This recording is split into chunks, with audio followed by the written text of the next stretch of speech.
Warriors, क्या हाल चाल। अगर मैं आईटी जे के सफर में आपके क्लास 9 के टॉपिक्स की बात करूं तो उसमें दूसरा इंपॉर्टेंट चैप्टर निकल कर आता है लॉगरिथम, और वहां से बहुत सारे अमेजिंग से सवाल आपके पिछले कुछ सालों में जेई के एग्जाम में पूछे गए। तो एडवांस मैथ की कहानी से जेई तक का सफर बहुत ज्यादा आसान हो सकता है अगर आपने इन कुछ सवालों को बड़ी बारीकी से ऑब्जर्व किया और इसके साथ कॉन्सेप्चुअल जो क्लैरिटी है बिल्कुल टॉप नॉच आपने संभाल लिया। तो आप सभी का स्वागत अपने भाई क्लास में, यानी अनअकैडमी के सुपर अमेजिंग प्लेटफॉर्म पे। बात कर लेते हैं तो हमारा जो दूसरा chapter that is your logarithm, और यहां से आपके पार्ट 1 को स्टार्ट कर रहा हूं, यानी जेई सीरीज में आपके कुछ ऐसे बेहतरीन सवाल जो इस चैप्टर की अटमोस्ट क्लैरिटी देने वाले। चलिए सबसे पहले प्रॉब्लम्स की अगर बात करें तो दिया गया है कि भाई आपका ये जो क्वेश्चन है ये इंटीजर टाइप है, यानी आपका जो सॉल्यूशन निकल कर आएगा वो आपके किसी न किसी इंटीजर के फॉर्मेट में आएगा। अब सिंपल सी बात है कि जब आप अपने एग्जाम में अपियर हो रहे होगे तो आपके स्क्रीन पे कुछ इस तरीके का टैब बनकर आता है जहां पे इस क्वेश्चन को सॉल्व करना है, और जो भी आपका सॉल्यूशन आ रहा है उसका अप्रोक्सीमेट वैल्यू जो है वो इंटीजर के फॉर्मेट में आपको यहां पे इनपुट में रखना है। चलिए क्वेश्चन में देखते हैं तो some of squares of all the real solution of the equation, और क्वेश्चन क्लियरली आपको दिख रहा होगा कि ये लॉगरिथम का है जहां पे हमारे पास बेस और आर्ग्यूमेंट को बड़े सावधानी से जज करना पड़ेगा। जो भी एक्स की वैल्यू आप यहां पे निकालोगे वहां पे बेस और आर्गुमेंट जब डिफाइन होता है तो बात कर लेते हैं कि बेस हमारा ग्रेटर देन 0 होना चाहिए, नॉट इक्वल टू 1 होना चाहिए। आर्गुमेंट की बात करें तो ये ग्रेटर देन 0 होना चाहिए। तो इन छोटी छोटी कंडीशंस को हम ध्यान देंगे। चलिए सबसे पहले बात कर लेते हैं कि ये जो हमारे पास क्वाड्रेटिक पॉलिनोमियल है, अगर इसको फैक्टराइज करने जाए तो कौन से दो फैक्टर के अंदर ये टूट जाएगा। तो 2 3 जा 6, यानी प्लस का 6 अपन को चाहिए, और ऐसे दो नंबर जिनको ब्रेक डाउन करो तो प्लस का 5 आ जाए। तो नंबर्स अपने पास बनने वाले हैं that is x plus 2 if I am not wrong, और ये हो जाएगा अपने पास 2x प्लस 3। चेक कर लेते हैं कि क्या ये हमारे पास एग्जैक्टली सेम आउटपुट देता है। तो अगर मैं देखूं तो 2x स्क्वायर हो जाएगा और 2x प्लस 3x, यानी अपने पास हो जाएगा 5x। बिल्कुल सही फैक्टर किया गया। सिमिलरली अगर आप इसको फैक्टराइज करने जाओगे तो ये फैक्टर्स के तौर पे देगा अपने पास x प्लस 1 का होल स्क्वायर। अब लॉग की जो बेसिक प्रॉपर्टी मैंने आपको सिखाई थी उन बेसिक प्रॉपर्टी को चलिए फॉलो कर लेते हैं। तो क्वेश्चन हमारा जो है इन जनरल कुछ इस तरीके से कन्वर्ट हो जाएगा। यहां पे बात कर लेते हैं तो log of x plus 1 in the base, log of x plus 1 in the base, और ये जो टर्म्स हमारा बनकर आया था that was x plus 2 and 2x plus 3। ठीक है, दूसरे साइड बात कर लेते हैं तो दूसरे साइड हमारे पास दिया गया 4 minus log of 2x base 3 जो है बेस में दिया गया, 4 माइनस 2x प्लस 3 जो है ये बेस के अंदर दिया गया, और यहां पे दे दिया गया लॉग ऑफ x प्लस 1 का होल स्क्वायर, और बेस में दिया गया 2x प्लस 3। अब यहां पे क्वेश्चंस को थोड़ा बारीकी से समझो तो अपने पास क्या हमारे पास लॉग के अंदर अगर दो हमारे टर्म्स दिए गए, लॉग ऑफ mn दिया गया है तो हम इसको एडिशन में चेंज कर सकते हैं, यानी log m plus log n में। तो यहां पे हम इसको डिस्ट्रीब्यूट करके एडिशन में चेंज कर लेते हैं दैट इज x प्लस 1, यहां पे हो जाएगा x प्लस 2, एंड सिमिलरली यहां पे देखा जाए तो लॉग ऑफ x प्लस 1, और यहां पे हो जाएगा अपने पास 2x प्लस 3। थोड़ा सा और आगे बढ़ जाते हैं तो क्वेश्चंस को जो हमने बाइफ्रिकेट किया था आई थिंक कुछ छोटा सा एरर हुआ। अगर आप देखो तो यहां पे 3 टाइम्स जाना चाहिए, तो ये हो जाएगा x प्लस 1 के बराबर। ये अपने पास आउटपुट जो निकल कर आएगा फैक्टर्स के तौर पे दैट इज x प्लस 1। अब एक बार और क्रॉस चेक कर लेते हैं तो 2x स्क्वायर हो जाएगा अपने पास 3 टाइम्स x 3x, और 2 टाइम्स x हो जाएगा 2x, यानी 5x, और 1 इंटू 3 हो जाएगा 3 के बराबर। यानी अब हमारा जो फैक्टर्स है वो बिल्कुल सही तरीके से डिकोड हुआ। तो यहां पे निकलकर जो आएगा that is x plus 1। Similarly यहां पे भी हमें x प्लस 1 लिखना पड़ेगा। दूसरे साइड अगर बात करें तो दैट इज 4 माइनस, अब हमें पता है कि पावर टू पावर रूल से 2 जो है वो यहां पे कोफिशिएंट के तौर पे आ जाएगा, and we will get 2x plus 3 as a base, and argument would be x plus 1। इसकी वैल्यू अगर देखा जाए तो ये ऑटोमेटिकली 1 के बराबर हो जाता है क्योंकि हमारा बेस आर्ग्यूमेंट सेम होता है, तो ये वैल्यू 1 के ऊपर सेटिस्फाई होता है। चलिए जी इस वाली बात कर लेते हैं तो log of 2x plus 3 upon ये बेस में x प्लस 1 हो जाएगा। इधर अगर देखा जाए तो 4 माइनस, व्हाट इफ अगर मैं बेस चेंज प्रॉपर्टी लगाऊं और 2x प्लस 3 को लिखने की कोशिश करूं तो ये कुछ इस तरीके से हो जाएगा कि twice of log of x plus 1 divided by log of 2x plus 3 by the base change property. या अगर चाहो तो आप इसको कुछ इस तरीके से नोट कर सकते हो कि log of 2x plus 3 base of x plus 1, and similarly अगर मैं चाहूं तो इसको कुछ इस तरीके से नोट कर सकता हूं 2 upon log of 2x plus 3 divided by log of x plus 1। यानी बेस चेन प्रॉपर्टीज को बड़े आराम से log के अगर टर्म्स में कन्वर्ट करना रहा तो कुछ इस तरीके से कन्वर्जन दे देगा, दैट इज log ऑफ, अगर डिनोमिनेटर में देखा जाए तो ये हो जाएगा log of 2x plus 3 base of x plus 1। कुछ इस तरीके से आउटपुट आ जाएगा। अब यहां पे आप देख सकते हो कि आपका जो log of 2x plus 3 base x plus 1 जो है ये दोनों साइड है, तो क्यों ना इसको किसी और variable a b c alpha beta gamma जो आप वेरिएबल सब्स्टिट्यूट कर सकते हो उसको ले लेते हैं। तो यहां पे हमारा जो आउटकम बन के आ रहा है that is log of 2x plus 3 base of x plus 1, इसको मैंने एक नया वेरिएबल ले लिया दैट इज a। तो हमारा जो पूरा का पूरा ये इक्वेशन है log का, ये कन्वर्ट हो जाएगा 1 plus a equal to 4 minus का 2 अपॉन a।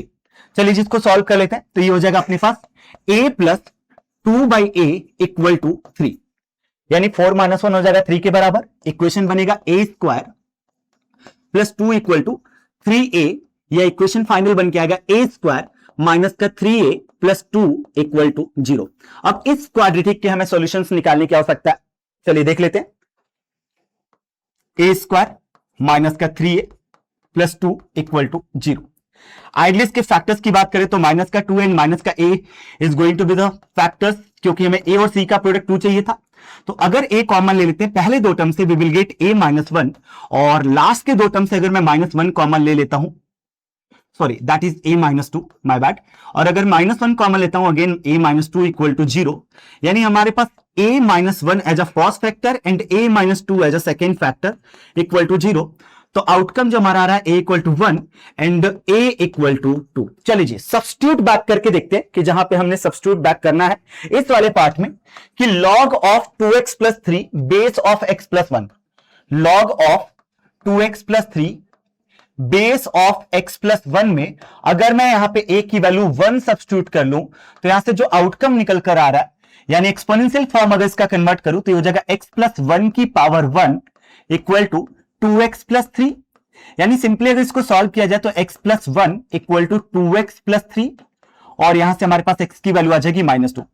अब क्लियरली आप नोटिस करो कि अगर मैंने x की वैल्यू माइनस 2 ले लिया तो क्या ये हमारे पास जो ओरिजिनल इक्वेशन में log का क्वेश्चन दिया गया था इसके बेस को सेटिस्फाई कर रहा है। यानी बेस हमारे पास जब डिफाइंड होता है तो क्लियरली बोला जाता है कि base can never be negative. अगर मैं x की वैल्यू माइनस 2 रख लेता हूं तो ये बेस हमारा नेगेटिव हो जाएगा, जिससे log डिफाइन ही नहीं होगा। सिमिलरली अगर मैं यहां पे भी रखता हूं x की वैल्यू माइनस 2 तो दूसरे साइड का भी log जो है वो अनडिफाइंड हो जा रहा है। तो इस वैल्यू को क्या हम कंसीडर कर सकते हैं? तो जवाब है बिग नो, कि भाई ये सॉल्यूशन काउंट नहीं होगा।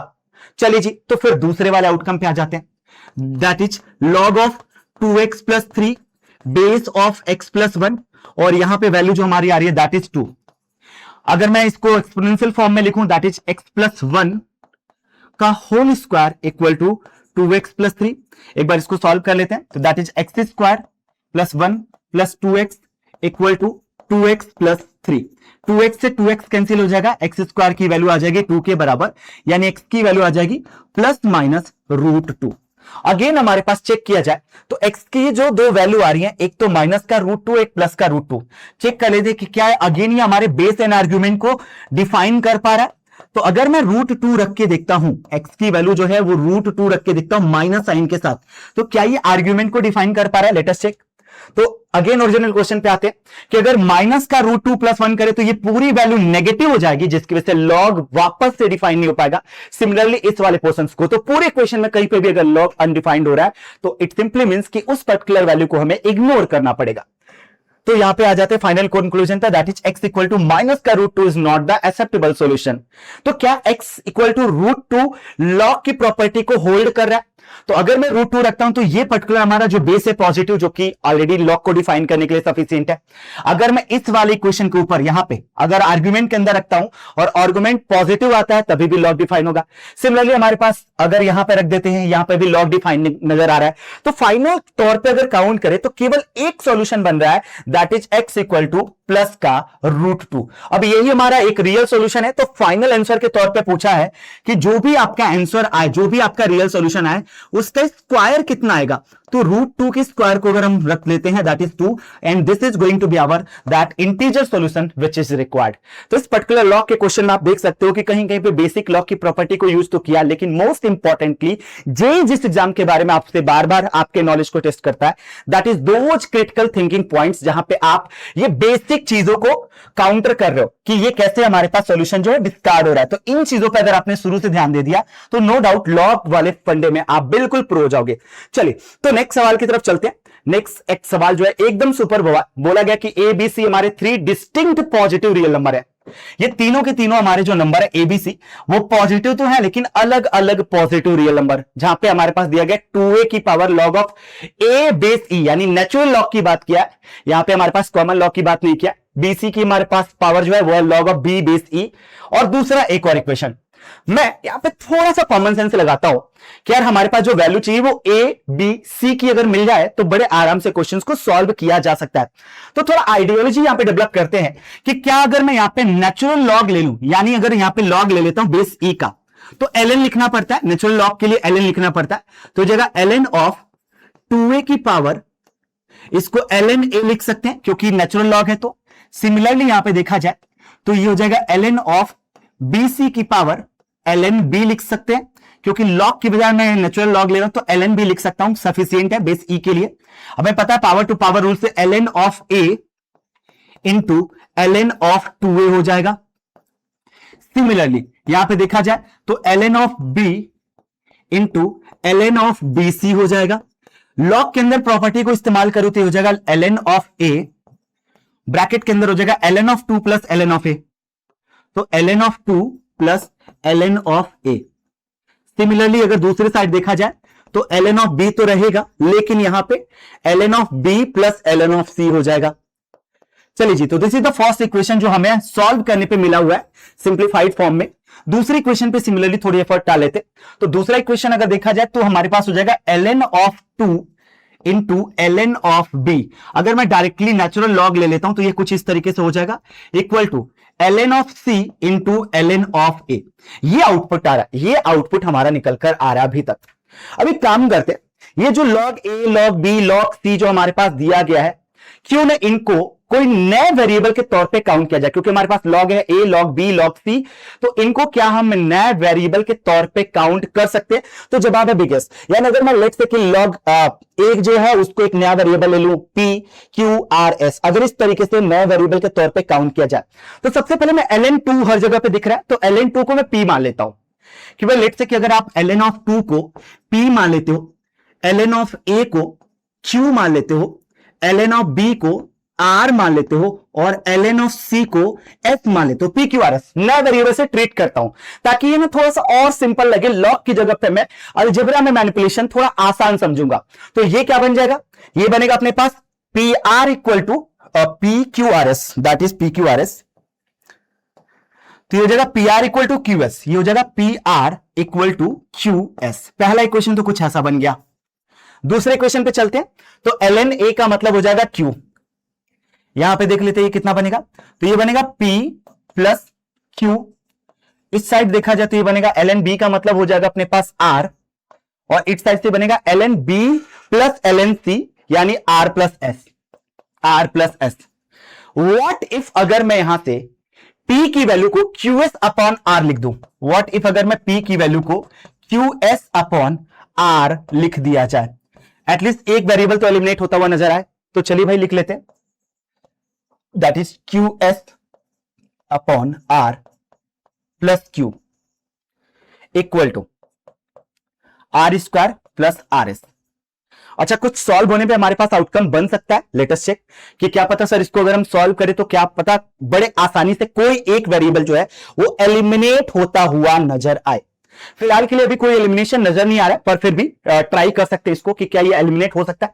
तो ये बनाएगा q square s plus q square r divided by r equal to r square plus r s। ये कुछ इस तरीके से आउटकम आ रहा है। वापस क्रॉस चेक कर लेते हैं कि ln b की वैल्यू r है, ln b की वैल्यू r है और ln c की वैल्यू जो है s है।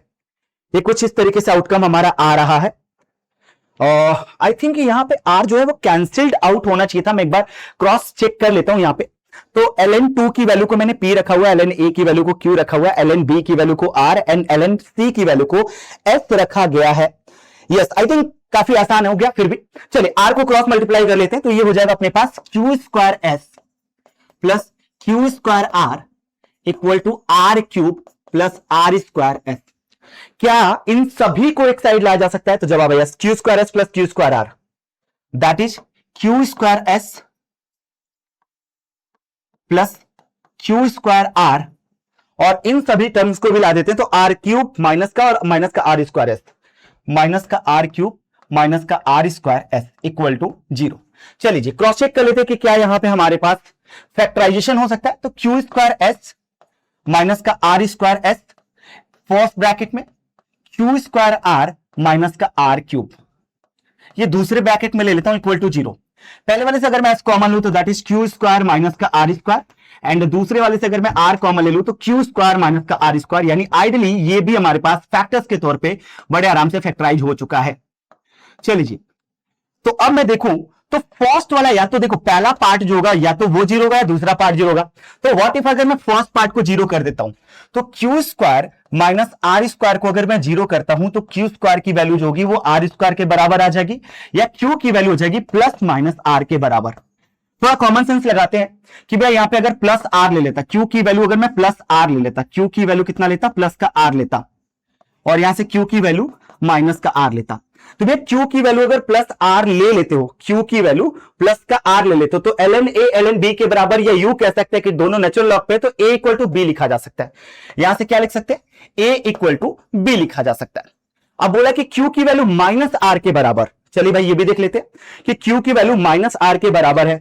तो यहां पे q की वैल्यू माइनस r के बराबर, यानी ln a हो जाएगा ln ऑफ b, यानी a equal to 1 upon b हो जाएगा। दूसरा इक्वेशन हो जाएगा a equal to 1 upon b के बराबर। तो ये कह रहा है a b इक्वल टू 1 आ जाना चाहिए, a b इक्वल टू 1 आ जाना चाहिए।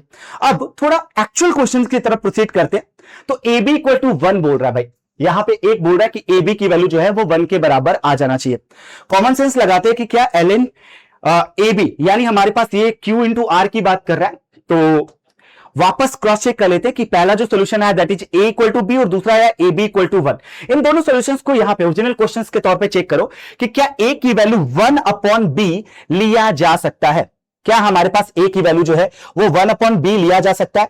तो हमारे पास देखो a इक्वल टू अगर b लेते हो तो यहां पे ये ट्रू नहीं होगा, क्योंकि a b c जो है ये distinct positive real number, clearly बोल रखा है कि ये अलग अलग पॉजिटिव रियल नंबर है। तो a इक्वल टू b नहीं ले सकते, इसका मतलब है कि a equal to 1 upon b लेना एज कंपेरेटली आसान होगा।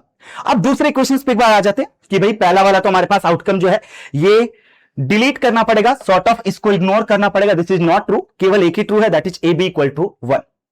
दूसरे वाले पे आते हैं, s प्लस आर जो है वो 0 के बराबर है। What is the meaning of that, कि भैया हमारे पास s प्लस आर मतलब log b plus log c, यानी bc इक्वल टू, देखो यहां पे अगर देखा जाए दूसरे वाले पे तो s प्लस आर मतलब log ऑफ या ln of b plus ln of c, ln of b plus ln of c जो है ये 0 के बराबर है, यानी ln ऑफ bc जो है वो 0 के बराबर है, यानी e की पावर 0 इक्वल टू bc। तो ये bc की वैल्यू जो आ रही है वो 1 के बराबर आ रही है, bc की वैल्यू आ रही है 1 के बराबर। चलिए इस bc की वैल्यू 1 जो है ये एक्चुअल क्वेश्चन में सब्स्टिट्यूट करते हैं, तो इस वाली पार्ट को अगर bc इक्वल टू 1 को सब्स्टिट्यूट कर देता हूं तो 2a की power log of e base a बराबर 1 की पावर कुछ भी रखो 1 हो जाएगा, यानी 2a की power 1 equal to log of e base b हो जाएगा। ये हमारे पास आउटकम आ रहा है, राइट, चेक कर लीजिएगा, ये हमारे पास आउटकम आ रहा है कि 2a की पावर 1 जो है वो आ रहा है log of e base b। अब e जो log b है वो r के बराबर है, यानी 2a equal to r ideally आ गया, 2a इक्वल टू r आ गया। चलिए वापस क्रॉस चेक कर रहे थे कि हमारे पास जो फाइनल सॉल्यूशन चाहिए वो चाहिए a b c का, मुझे जो आंसर चाहिए वो a b c में चाहिए। तो भैया bc की वैल्यू 1 सब्स्टिट्यूट करने पे हमारे पास 2a की वैल्यू हो रही है log of e base b। अब चेक कर लेते हैं कि a b इक्वल टू अगर 1 है, a b इक्वल टू 1 है तो हमारे पास हो जाएगा b equal to 1 upon a, b equal to 1 upon a। चलिए जी क्रॉस चेक कर लेते हैं इसको भी कि हमारे पास जो आंसर आ रहा है वो आ रहा है a b इक्वल टू 1।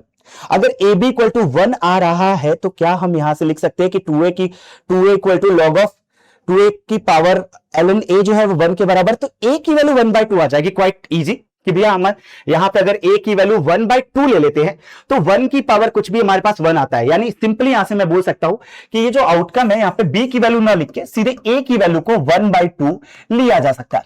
क्योंकि a की वैल्यू 1/2 लेंगे तो बेस हो जाएगा 1 के पार कुछ भी हमारे पास 1 आता है। तो अगर a की वैल्यू 1/2 आ गया तो इससे पता चला कि b की वैल्यू हमारे पास, चूंकि ab इक्वल टू 1 आता है तो b की वैल्यू हो जाएगी 2 के बराबर। और इससे क्या c की वैल्यू निकाली जा सकती है, चेक कर लीजिएगा। हमारे पास जो आउटकम आ रहा है क्या उससे c की वैल्यू निकाली जा सकती है? Yes sir. अगर b की वैल्यू 2 है तो c की वैल्यू 1/2 आ जाएगा, c की वैल्यू आ जाएगा 1/2। तो c की वैल्यू आ गया 1/2 के बराबर। चेक कर लेते हैं कि फाइनल आंसर क्या हो जाएगा। तो 6 टाइम a यानी हमारे पास हो जाएगा पहला वाला 3 और दूसरा वाला जाएगा 5 टाइम bc, bc की वैल्यू हो जाएगी 1 यानी 5। तो ये टोटल मिलाकर आ जाएगा 8 और इंटीजर सॉल्यूशन आपका निकल कर आ चुका है। तो this is all for the today lecture. उम्मीद है कि आपको ये सारे सवाल समझ में आएंगे। अब जाते जाते एक सवाल आप सभी के नाम कि क्या आप इसका सही जवाब कैलकुलेट करके कमेंट सेक्शन में सही जवाब के साथ आ सकते हो, ताकि आपके कमेंट को पिन करके अगले वीडियो में आपको प्रॉपर्ली साउट आउट मिल जाए। तो मिलता हूं आपके इस सीरीज के अगले पड़ाव पे, तब तक के लिए प्लीज अपना ख्याल रखिए, हंसते रहिए, मुस्कुराते रहिए। Bye bye, good bye, sayonara.